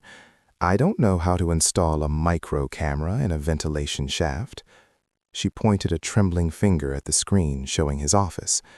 "That feed? That's from the webcam on your own laptop. You left the default password as password." "You never updated the firmware. I simply logged in." She turned to the Millers. "And the audio from your living room? That's the baby monitor you threw away 3 years ago because the display was cracked. You didn't realize the transmitter was still active, still paired, still broadcasting to anyone with a receiver on the same frequency. I picked it up from the curb on trash day." The room went deadly silent. The horror that washed over them was not the horror of being hunted by a genius. It was the horror of their own negligence. It was the realization that they had broadcast their lives to the world through sheer laziness, through the assumption that no one was listening, that no one cared enough to listen. "I didn't dig," Martha whispered, leaning forward, her eyes scanning their faces. "I didn't pry. I just collected." I collected what you threw away. I collected what you left unlocked. The letters you didn't shred. The windows you left open on warm summer nights when voices carry. The digital footprints you left in the mud. She stood up slowly, her joints popping in the quiet room. She walked to the window and looked out at the dark street. "I wanted to know who I was living next to," she said. "I wanted to be sure that I was safe." And the more I watched, the more I realized that none of us are safe. Not from the world outside, but from each other. She turned back to them, her expression hardening. "You lie, all of you. You lie to your spouses. You lie to your children. You lie to the IRS. You lie to yourselves. Mark, you've been funneling money from your firm into a gambling account for 6 years. Claire, you aren't taking night classes. You sit in your car in the supermarket parking lot for 3 hours just to get away from your kids. Julian, your crypto empire is a Ponzi scheme that is 2 weeks away from collapsing. The accusations hung in the air, heavy and suffocating. I watched, Martha said, her voice rising slightly, the first crack in her composure. I watched and I waited for one of you to be honest, just once. I wanted to see if anyone on the street had the courage to live in the light, but you just kept closing your blinds.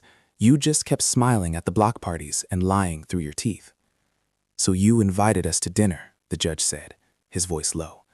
You set the table in the empty lot. I wanted to force the issue, Martha said, sinking back into her chair. I wanted to strip away the walls. I thought if I made you see. If I made you feel the pressure of being watched, you might finally confess. You might finally talk to each other. Transparency is safety, isn't it? If we have nothing to hide, we have nothing to fear. She laughed, a dry, rattling sound. But you didn't confess. You panicked. You turned on each other. You ran through the woods like frightened animals. She looked at the screens, at the static and the flickering images of empty rooms. I failed, she whispered. I tried to purify the neighborhood, and all I did was prove that it was already dead. The silence that followed was absolute. There was nothing to say. The secrets were out, not because she had shouted them, but because she had confirmed that they were known. The anonymity that allowed them to be neighbors, the polite fiction that they were all normal, functional people, had been destroyed. Julian looked at Sarah, but Sarah looked away. Mark looked at his shoes. Evelyn stared at the ceiling. They could not look at each other. The social contract of Willow Lane had been breached, not by violence, but by truth. Martha reached out to the power strip on the counter. Her hand hovered over the red switch. I'm tired, she said. I'm so very tired of watching. She flipped the switch. One by one, the screens died. The blue glow vanished. The hum of the fans spun down into nothingness. The kitchen was plunged into darkness, illuminated only by the moonlight filtering through the blinds. In the dark, they were just shadows again. Go home, Martha said from the darkness. Please, just go home. They left the way they had come, filing out of the kitchen, past the garbage cans, down the driveway. They did not speak to Martha. They did not speak to each other. The walk back across the street was a funeral procession. The wind had died down. The air was still and cold. They reached the street, and there the group fractured. Julian turned left toward House 15, walking fast, his head down, already calculating how much time he had before the collapse, how he could pack, where he could run. He would be gone by morning. The Millers turned toward House 4. They walked side by side, but there was a chasm between them now, a distance measured in years of deception that could never be bridged. They would enter their house, and they would sleep in separate rooms, and the silence would eat them alive. Leo and Maya Chen walked to House 10, holding hands, but the grip was loose, tentative, the trust eroded by the knowledge that privacy was an illusion. Judge Thorne stood in the middle of the street for a long moment, watching them go. He looked back at House 2. The kitchen light was off. The house was a tomb. He knew that Martha would be sitting there in the dark, surrounded by blank screens, alone with the burden of knowing everything and changing nothing. He turned and walked to House 1, his footsteps heavy and slow. The street was empty. In the vacant lot, the dinner table stood like a ruin of a lost civilization.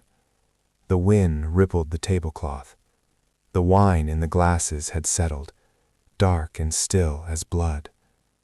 There was one candle left burning. It was a thick pillar of wax, melted down to a puddle, the wick drowning in the liquid. The flame was small, a tiny orange eye blinking in the vast darkness of Willow Lane. It flickered once, twice. It illuminated the empty chairs, the plates of cold food, the wire that snaked away into the grass. It flickered a third time, struggling against the inevitable, and then, with a wisp of gray smoke that vanished instantly into the night, the flame went out. Darkness reclaimed the lot. Darkness reclaimed the street. Willow Lane was silent.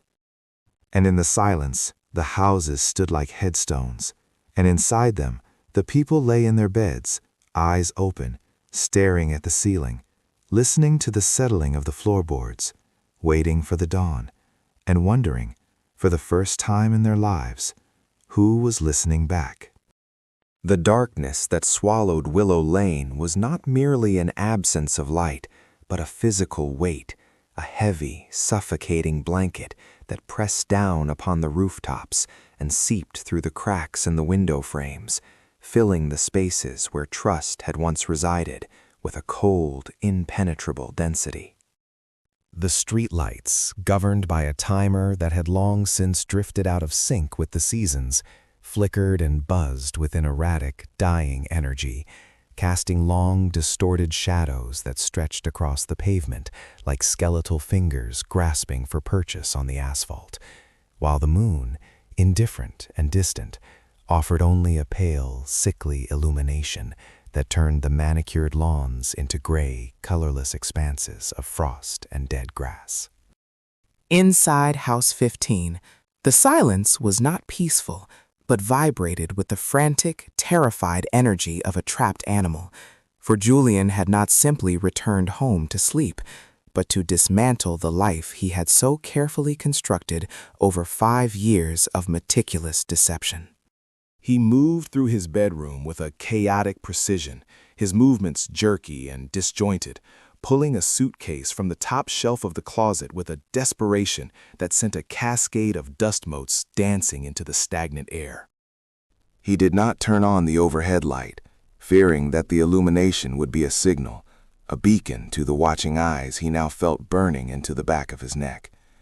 So he packed by the glow of the street lamp filtering through the blinds, the slats casting horizontal bars of shadow across his face, like the bars of a prison cell.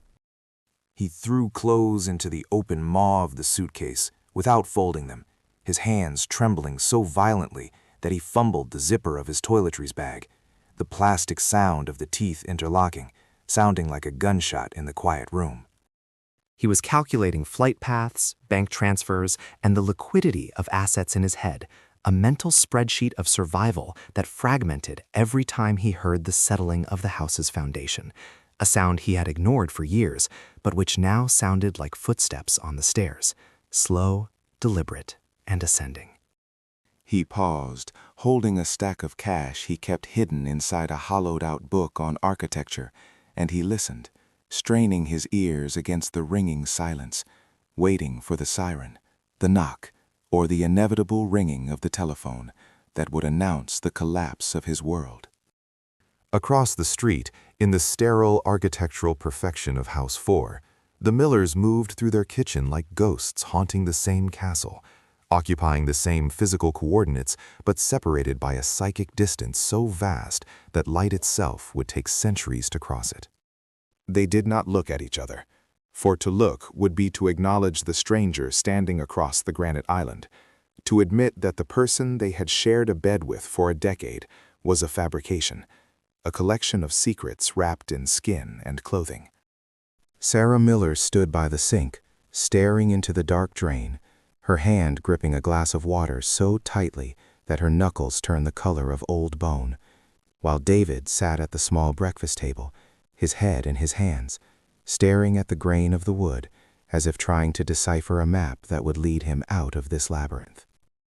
The refrigerator hummed, a low, monotonous drone that underscored the tension, a mechanical heartbeat for a dead marriage, and when the ice maker cycled, dropping cubes into the bin with a sudden, clattering crash, they both flinched, their nerves frayed to the point of snapping. Yet neither of them spoke, for there were no words left in the English language capable of bridging the chasm that Martha's revelation had blasted open. They were prisoners of their mortgage, bound to the house and to each other by the invisible chains of shared equity and mutual destruction.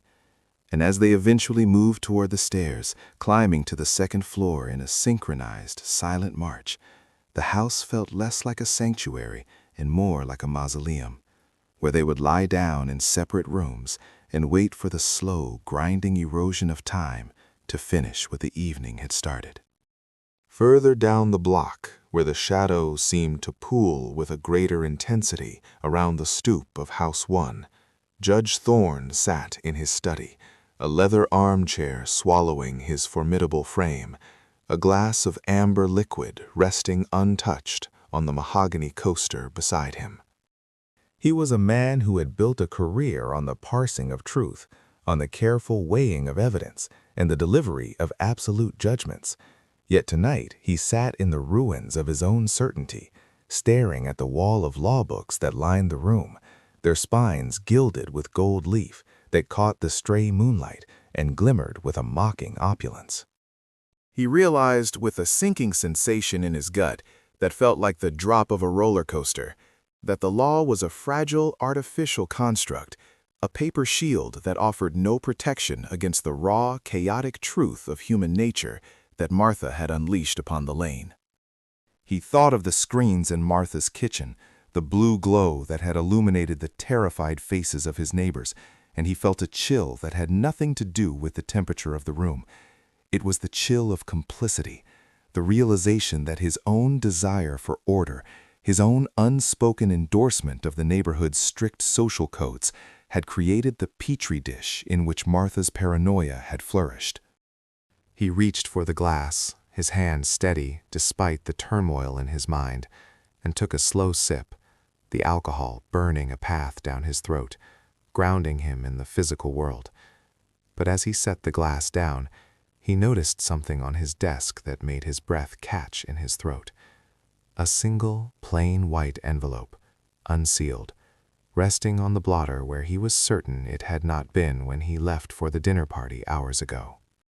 He stared at it for a long, agonizing minute, the silence of the house pressing in on his eardrums, the ticking of the grandfather clock in the hallway sounding like a countdown, until finally, with the resignation of a man walking to the gallows, he reached out and lifted the flap, pulling out a single sheet of paper that contained no words but a photograph, a grainy black and white image taken from a high angle, showing him, Judge Thorne, standing in his own backyard 3 years ago, burying a small, heavy box beneath the roots of the oak tree. The photo was dated and time-stamped, a testament to a surveillance that predated his awareness, a proof that Martha's archives were not just a recent obsession, but a historical record of every transgression, every hidden act, every buried secret that Willow Lane had tried to swallow. The wind outside began to pick up, a low, mournful howl that rattled the window panes and sent a cascade of dry leaves skittering across the pavement, the sound like the whispering of 1,000 dry voices sharing rumors in the dark. In House 10, Leo and Maya Chen sat on the edge of their bed, still fully clothed, their shoes still on their feet, as if they were passengers in a waiting room anticipating a departure that had been indefinitely delayed. They held hands, but the grip was clammy and desperate, a lifeline thrown between two drowning swimmers, and they stared at the blank screen of the television mounted on the wall, seeing in its black reflection the distorted images of their own fear. They had believed, naively, that their love was a fortress, a private garden walled off from the world, but they now understood that the walls were made of glass, and that for years their most intimate moments, their arguments, their reconciliations, their whispers in the dark, had been performance art for an audience of one. "We have to leave," Maya whispered, her voice barely audible over the sound of the wind, a fractured sound that broke on the last syllable. "We can't stay here, Leo. Not after this. It's in the walls. It feels like it's in the walls." Leo nodded slowly, but his eyes did not leave the reflection in the television screen, for he was paralyzed by the logistics of escape, by the terrifying knowledge that to leave was to admit defeat, to run was to validate the surveillance, and he wondered, with a sickening lurch of paranoia, if the camera lenses were truly dark, or if even now, in the privacy of their bedroom, The red tally light was blinking somewhere behind a vent, behind a mirror, recording their fear for a future review. He squeezed her hand, but he could offer no reassurance, no platitudes about safety, because the word safety had been stripped of its meaning, revealed to be nothing more than a comforting lie we tell ourselves to sleep at night, while the world watches us through the gaps in the curtains. And back at House 2, the epicenter of the earthquake, the eye of the hurricane, Martha Higgins sat alone in the darkness of her kitchen, the silence ringing in her ears like tinnitus. The screens were black, dead squares of glass that reflected nothing but the empty room. Yet the hum of the servers in the basement beneath her feet continued, a low, persistent vibration that traveled up through the floorboards and into the soles of her shoes, a reminder that the machine she had built was not so easily turned off. She did not weep. She had moved beyond tears into a state of catatonic shock, her mind looping endlessly over the expressions on their faces, the disgust, the hatred, the pity. And she realized that in her quest to save the neighborhood from the chaos of the outside world, she had become the monster that they feared, the boogeyman that lived not under the bed, but in the wiring of the house itself. She looked down at her hands, resting on the cool laminate of the counter, and saw that they were trembling, old hands with translucent skin and prominent veins, hands that had baked pies and planted hydrangeas and signed welcome cards, hands that had also spliced wires and adjusted focal lengths and cataloged the sins of her friends. She felt a sudden, overwhelming urge to smash the screens, to take a hammer to the hard drives, to burn the house down and purify the land with fire. But she remained frozen, held in place by the inertia of her own creation, by the terrible knowledge that even if she destroyed the evidence, she could never destroy the memory of what she had seen, or the knowledge of what they now knew she was. The clock on the wall ticked past 3 a.m., the witching hour, the time when the soul is most vulnerable and the mind most prone to the phantoms of guilt and regret. Outside, the street was a canyon of shadows. The vacant lot where the dinner party had taken place was now a desolate landscape, the table standing like a shipwreck on a dark ocean, the white tablecloth rippling violently in the increasing wind, snapping like a flag of surrender.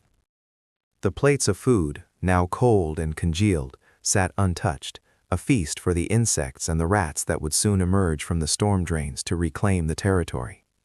The chairs were pushed back at chaotic angles, frozen in the positions of hasty departure, a silent testimony to the flight of the guests. The wire, the thick black cable that Julian had followed, the umbilical cord that connected the table to Martha's house, still lay in the grass, snaking through the weeds, a physical scar on the landscape that no one had dared to touch or sever. It lay there, inert and heavy, yet it seemed to pulse with a latent energy, a conduit for the poison that had flowed both ways, from the house to the table, and from the table back to the house. And then a sound cut through the layering of the wind and the silence. It was not a loud sound, but in the absolute stillness of Willow Lane, it was as jarring as a scream. It came from the vacant lot, from the table. It was a digital chirping, a rhythmic, electronic trill. Inside House 15, Julian froze, his hand hovering over a stack of shirts. He heard it through the window. Inside House 4, the Millers lifted their heads from their pillows, their eyes wide in the dark, listening. Inside House 1, Judge Thorne lowered his glass, his head cocking to the side, the instincts of a hunter alerting him to a disturbance in the environment. It was a cell phone. Someone had left a phone on the dinner table in their haste to flee. It lay there, hidden, perhaps under a napkin or beside a wine glass, its screen lighting up, casting a small, pulsing blue glow against the white fabric of the tablecloth, a tiny heartbeat of light in the vast, overwhelming darkness of the lot. Ring, ring, ring. The sound echoed off the facades of the silent houses, a lonely, persistent plea for attention. Who would be calling at this hour? Who would be calling a phone abandoned at a disastrous dinner party in the middle of a neighborhood imploding under the weight of its own secrets? Martha heard it too. She sat up in her kitchen, her head turning toward the window. She knew every phone ringtone of every resident. She had cataloged them, matched them to profiles. But this ringtone was generic, standard, the default sound of a burner phone or a device fresh out of the box. It was not a ringtone that belonged to Julian or the Millers or the Chens. It was a stranger's ring. She stood up, her joints popping, and walked slowly to the kitchen window, parting the blinds with a single finger to peer out into the night. She saw the tiny blue light pulsing on the table in the lot across the street. Ring, ring. The ringing continued, insistent, demanding, refusing to go to voicemail. It was a summons. And then, as the neighbors lay in their beds or stood in their darkened rooms, listening to the phone ring in the empty night, a second sound joined the first. It was the sound of a latch clicking, metal sliding against metal, heavy, lubricated, precise. It did not come from the vacant lot. It came from House 6. House 6, the empty house. The house that had been for sale for 2 years. The house that Martha had used as the pretext for the dinner, the phantom limb of the neighborhood. The house that was supposed to be vacant, devoid of life, a hollow shell of drywall and subflooring, waiting for a family that never arrived. The front door of House 6, which had been locked and bolted, which had a for sale sign leaning crookedly against the railing, began to open. It moved inward slowly, inch by inch, revealing nothing but a deeper, denser darkness inside the foyer, a blackness that seemed to spill out onto the porch like ink. The phone on the table continued to ring. The door of House 6 stood fully open now, a gaping mouth in the face of the building. No one stepped out. No light turned on inside. There was no movement, no silhouette, no figure emerging to answer the phone or to investigate the noise. There was only the open door, inviting the night in, or perhaps letting something out. Julian, watching from his upstairs window, felt the blood drain from his face. He dropped the shirt he was holding. He knew, with a sudden, terrifying clarity, that Martha's surveillance system, her cameras and her microphones, had been focused outward, on the street, on the neighbors. But he had never asked, and she had never said if she had put cameras inside the empty houses. He had never asked if she was the only one watching. The phone on the table stopped ringing. The silence that rushed back in was deafening, a vacuum that sucked the air out of the lungs of everyone listening. The blue light on the table faded, leaving the lot in darkness once more. But the door to House 6 remained open. And then, from the depths of that open door, from the darkness of the empty house, came a sound that froze the blood in Martha Higgins's veins as she stood in her kitchen across the street. It was the sound of a landline phone ringing inside the empty house. It was a heavy, mechanical ring, the sound of an old rotary phone, a sound from a different decade, muffled by the walls, but distinct enough to carry across the quiet street. Brr-ing. Brr-ing. It was answering the call that had just ended on the table. Martha backed away from the window, her hand covering her mouth. The logic of her world, the controlled environment she had curated, was fracturing. She had the keys to House 6. She had checked it yesterday. There was no phone line connected. There was no electricity. It was a dead zone. Brrr-ing. The sound was coming from the basement of House 6. Judge Thorne, watching from his study, saw the open door. He saw the darkness. He reached into his desk drawer, his hand bypassing the legal pads and the pens, his fingers wrapping around the cold, textured grip of a revolver he hadn't fired in 20 years. He did not know what was happening, but he knew that the social contract was gone, replaced by a primal state of siege. He stood up, the chair scraping loudly against the floor, and moved toward his front door.